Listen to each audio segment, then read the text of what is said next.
কাবা ঘরের একজন কালো ইমাম আছে, নাম ইমাম আল কালবানি। উনি লন্ডনে একটা ইন্টারভিউতে বলেছেন, আমার মায়ের বদদোয়া আমাকে কাবা ঘরের ইমাম বানিয়েছে। লন্ডনে একটা কনফারেন্সে উনি ইন্টারভিউ দিচ্ছিলেন।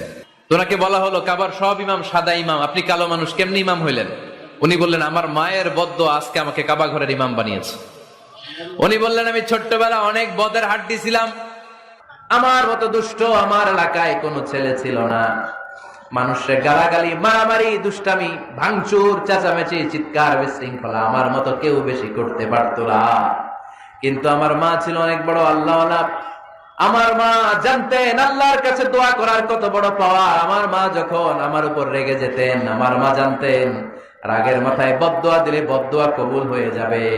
এজন্য যখনই আমি বেশি দুষ্টামি শুরু করে দিতাম, আমার মা রেগে আমারে বদদোয়া দিয়ে বলতেন, আল্লাহ তোরে হেদায়েত দেখ, আল্লাহ তোরে কাবা ঘরের ইমাম বানায়া দে।